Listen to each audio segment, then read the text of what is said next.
Буга чейин Бишкек шаарында бир бөлмөлүү абалы орто батирлер 15-20 миң сом болсо, азыркы учурда 40-50 миң сомду түзүүдө. Ал тургай батир ээлери 2-3 айга алдын ала төлөм жүргүзөсүңөр деген дагы талаптарын коюшууда. Эмнеге? Россия Федерациясынын мобилизация жарыялоосу орус жарандарынын миграциялык чоң толкунун жаратты.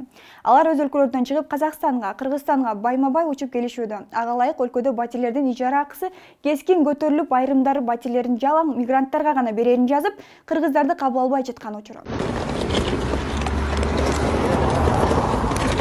Ал эми мобилизация жарыялаганга чейин жашап жаткан ижарачылар батир акысы кескин көтөрүлүп кеткендигине байланыштуу бошотуп берүүгө аргасыз болушууда. Айрымдары үй ээлери батирлерден чыгарып салгандагы учурлар көп. Тагдыры жолу татал жол, бирөөлөргө кепкенин, а бирөөгө азап менен арман муңун чектеген. Асманда учуп баратып, каркыра бузбайт катарын, каркырача жок болгон кайран элге капамын деп Кайран Элмилбек агабыз бекеринен жазбаган окшойт да. Кыргыз менен казактын өнүгүшү өтө бир акчага жакын адамдын өнүгүшү негизи эле кыйын болуп калат да. Квартиралар 30, 35, 40, депозит 100 миң деп атат. Я здесь 27 миң төлөйм, коммуналка, залив за мусорку 30, грубо 30. Ошондо да разы болбой азыр мени квартирадан чыгарганы турат да. Өлөйүн деген квартирага 100 миң депозит сурап атат. Ичинде эчтеке жок, ойлогон эч ким жок, баары эле бизнес кылыш керек, кылгылана. Молодцы. Азыркы учурда көрүп атасыздар да, Казакстан менен Кыргызстанга табылбай эле турган окшойт. Бая кайра кыйналып аткан учурда өз элине жардам берип, поддержка кылганын ордуна квартираларды аттын башындай кылып, эң арзан жердин бир жериндеги квартирага 30, 35 миң, 40 миң деп атат. Элестетип атасыздарбы? Еще плюс депозит 100 миң дейт.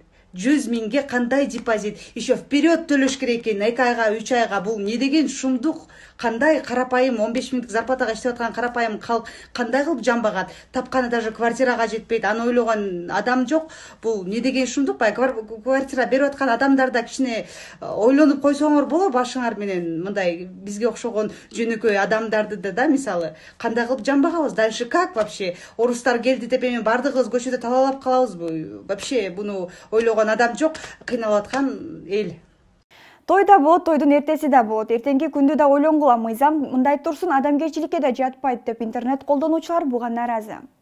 Юрист эскертет. Эгер сиз батирдин арендасын, коммуналдык төлөмдөрдү өз убагында төлөп жаткан болсоңуз, сиздин колуңузда келишимдин болбогон учурда дагы сиздин батирден чыгарууга эч кимдин укугу жок. Бул баары соттун гана чечими менен болот, а сот процесси 9 ай убакыт керектелет. Батир ижарага алып атып сөзсүз келишимди түзүүнү сунуштайбыз. Эгер ал келишим ооз-эки болсо, анда күчү жок. Үйдүн ээси үйдү бошотуп бер деген талаптарды коюп жатса, жашоочу салык кызматына кайрылса болот. Эгерде мени чыгарсаң, мен салык кызматына кайрылып укуктарымды коргойм деп айтсаңыз болот.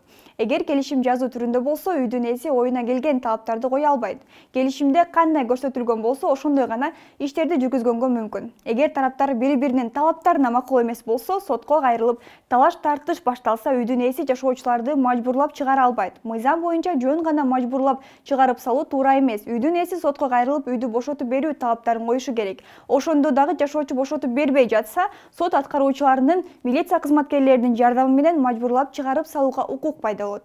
Эгерде жөн гана эч бир соттун чечими жок, үйдүн ээси күч колдонуп чыгарып салса, ошол күч кандай колдонулганына жараша денеге же ден соолукка зыян келтирилген болсо, жабырлануучу милицияга кайрылса болот.